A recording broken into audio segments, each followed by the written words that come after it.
Hey guys, my name is Dylan, and today we are going to take a look at another horrible case with you. Today, we'll delve into another distressing case that unfolded in 2019 in North Carolina.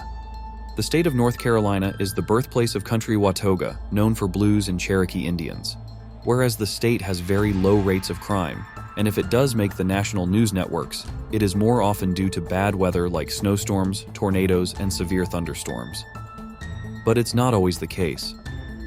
The tranquility of Deep Gap City in North Carolina was shattered by a harrowing incident involving 17-year-old Tristan Borase.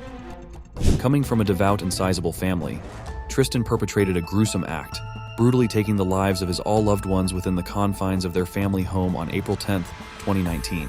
How did he get caught? If all of the family members died, who called the police?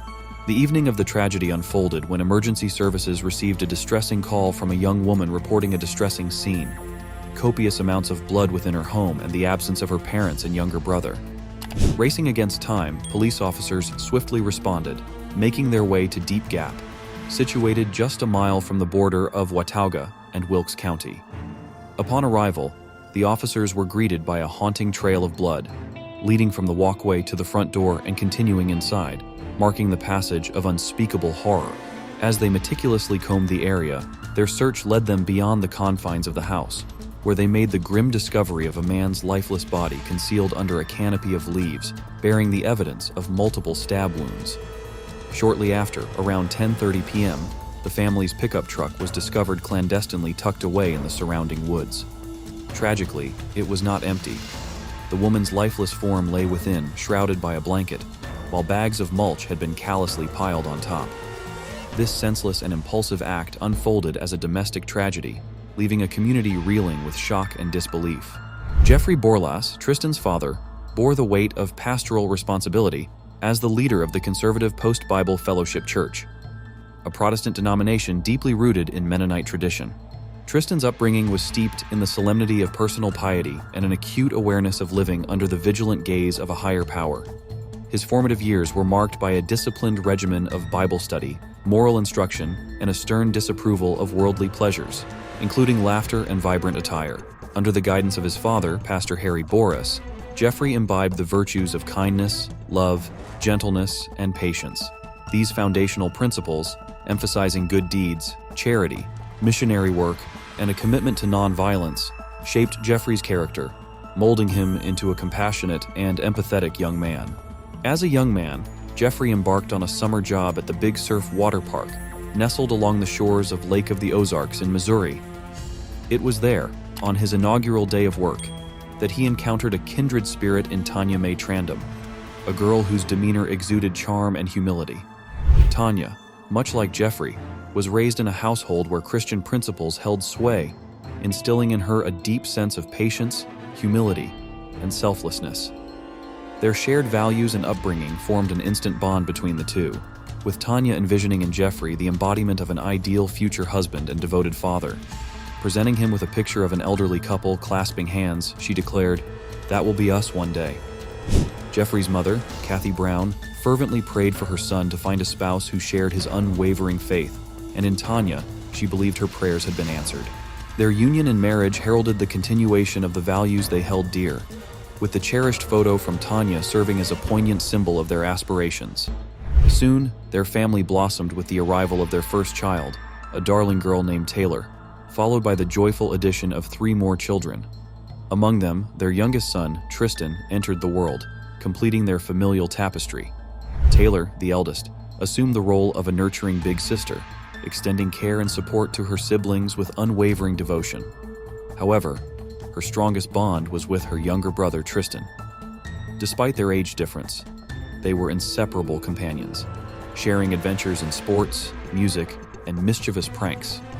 In the Borase household, parenting was viewed as a sacred duty, aimed at nurturing the kingdom of God within each child's heart, a philosophy they upheld with unwavering dedication. As the Borase children matured, Jeffrey and Tanya felt compelled to fulfill their Christian duty by expanding their family through adoption. Open-hearted and welcoming, they embraced 4 more boys from the local orphanage, further enlarging their already bustling household.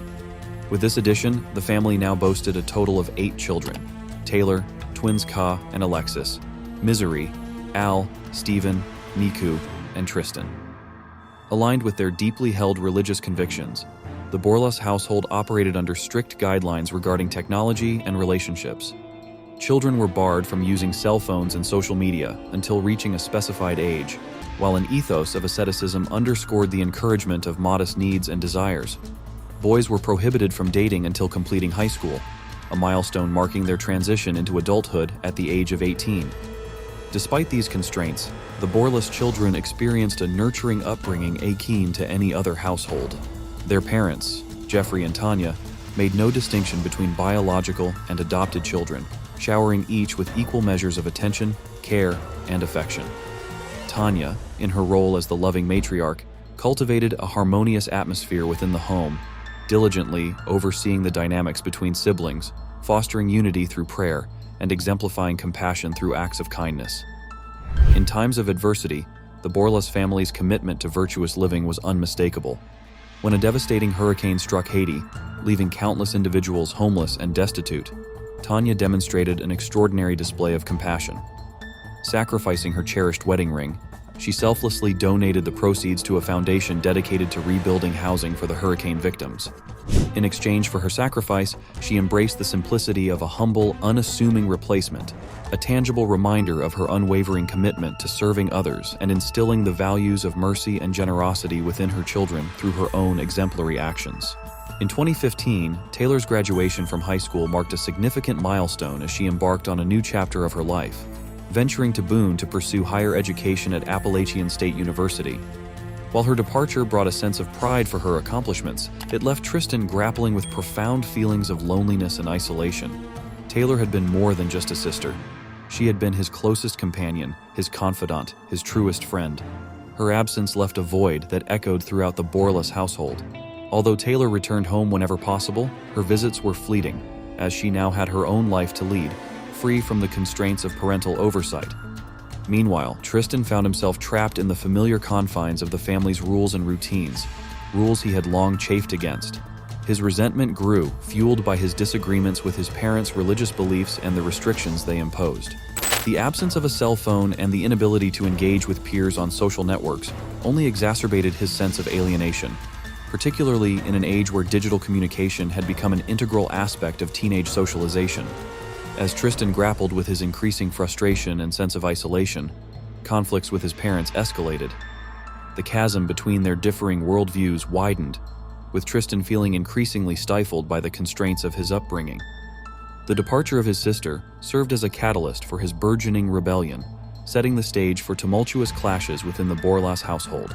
In December 2017, a wave of pleasant changes swept through the Borase family as they settled into a new abode, nestled amidst the tranquil environs of Deep Gap in Watauga County, North Carolina.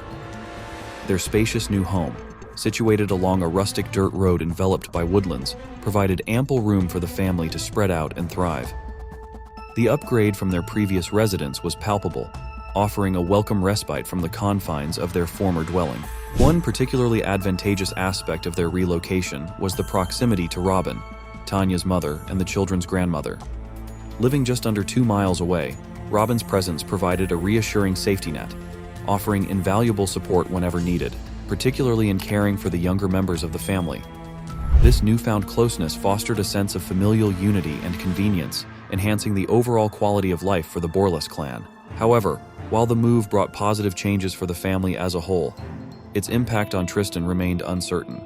Adjusting to a new school and unfamiliar surroundings in Watauga presented its own set of challenges for the young man.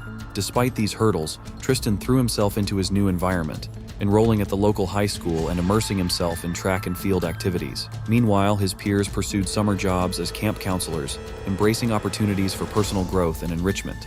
From an outsider's perspective, the Borase household appeared idyllic, with no signs of discord or turmoil. Yet, beneath the surface, Tristan's behavior began to veer into troubling territory over time. The subtle shifts in his demeanor and actions hinted at deeper struggles simmering beneath the veneer of familial harmony, setting the stage for potential challenges ahead.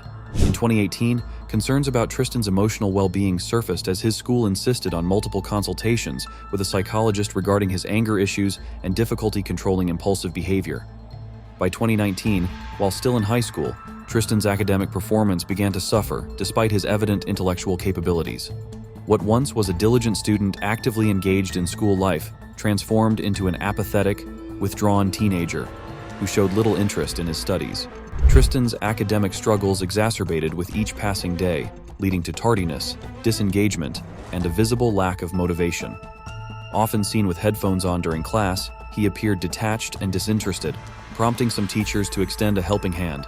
However, their efforts were met with indifference, further highlighting Tristan's growing disconnection from his academic pursuits. At home, Tristan's behavior continued to deteriorate. Despite having all his material needs met, he incessantly clashed with his parents over his desire for a cell phone and access to social networks. Consumed by his virtual persona on Instagram, where he portrayed himself as a musician, Tristan's interactions with his family became fraught with tension and arguments, particularly with his mother, whom he sparred with over religious matters. Meanwhile, Taylor, Tristan's observant sister, noted the deterioration in their relationship and Tristan's overall well-being. Concerned for her brother's welfare, she attempted to bridge the growing divide, but their once close bond seemed irreparably strained. In Tristan's quest for solace and understanding, he found companionship in Evelyn Faith Jackson, a girl from their religious community. Despite their shared faith, their relationship ventured into forbidden territory, marked by intimacy and experimentation with illicit substances. Tristan's mounting insecurities and frustrations came to a head as he grappled with the weight of his perceived inadequacies, particularly in the eyes of his mother. Feeling unable to meet her expectations, he sought refuge in his relationship with his father, where he felt a semblance of acceptance and authenticity. However, the strain between mother and son persisted, adding to Tristan's burden of self-doubt and internal turmoil. On April 10, 2019, a lot of secret things from Tristan's life came to light. Surveillance cameras were installed in the barn where the goats were kept, and Tristan's old cell phone, which he sometimes used secretly from his parents, was used as an access point on this day. Tanya took the phone for some reason and read text messages in which her son was having sexual conversations with girls and discussing illegal drugs with them. Tristan was at school at the time and saw his phone start blinking with incoming messages. Shocked parents wrote to him in a family chat about the information found on Tristan's old phone. That same day, Cherokee, an English teacher in Tristan's class, called his mother with complaints about the teenager's grades and behavior. She would later testify at trial that Tristan Borase called her back and told her that she and her husband would be at the school soon and would pick Tristan up early to discuss his grades with him. Cherokee conveyed her parents' message to Tristan, who was taken aback by the news that his parents had entrusted their youngest child to his grandmother and rushed to the middle school to address the situation. The atmosphere during the ride home was laden with silence, foreshadowing the tension that would unfold during the subsequent events. Upon arriving home, a lengthy conversation ensued, lasting an hour and a half, during which Tanya texted her mother, informing her that Tristan accepted the temporary revocation of his phone and car keys until he improved his grades and behavior. She also mentioned her impending arrival to retrieve their younger child. This message was sent at 4 p.m. Yet the dialogue persisted, as per Tristan's account. During this extended conversation, topics ranged from the importance of academic success and maintaining healthy relationships to the perils of substance abuse. Tanya also expressed her preference for Tristan's adherence to Christianity over exploration of other religions. Tristan found himself captive to these discussions, realizing the extent of his need for personal growth. Together, they compiled a list of virtues he should aspire to embody, including compassion and honesty, a list later discovered by the authorities. In one pivotal moment, Tristan recounted how his mother approached him from behind, wrapping her arm around his neck with a certain pressure that startled him, leading to an inadvertent elbowing as he instinctively reacted.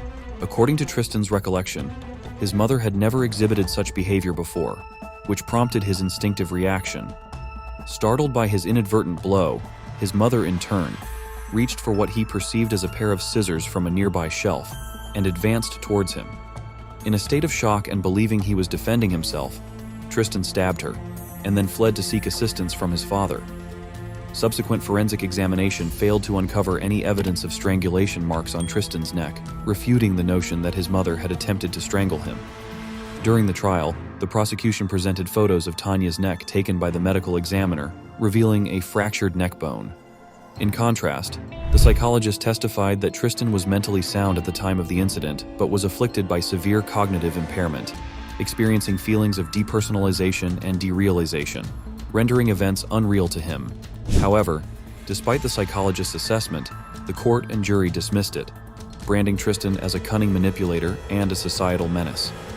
Tristan maintained his confusion regarding the unfolding events, unable to comprehend why his father fled from him and why he stabbed him upon catching up, despite pleading for help. He vividly recalled his father's warning, urging him not to proceed, but remained convinced that his father would have preferred his demise rather than intervening to protect him. Neighbors later recounted hearing piercing screams emanating from the Borase residence around 5:30 p.m. that fateful Wednesday.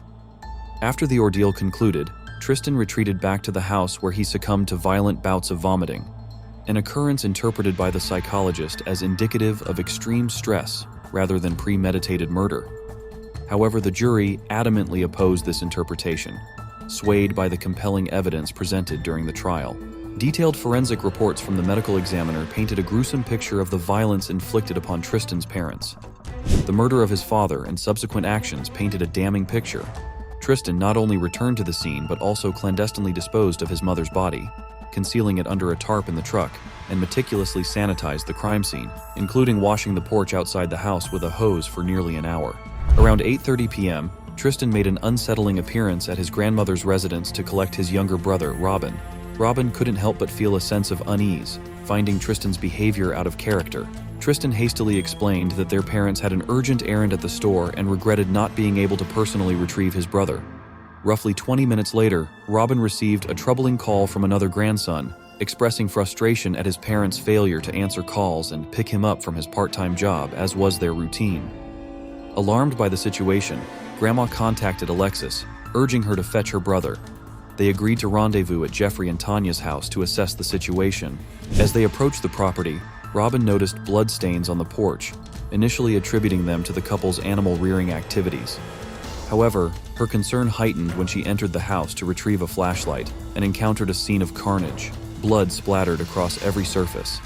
In a panicked rush, Alexis stumbled upon a grim discovery: a lifeless form beneath a hammock near the animal barn, with a glimpse of Tristan nearby, his face smeared with blood, preparing to flee.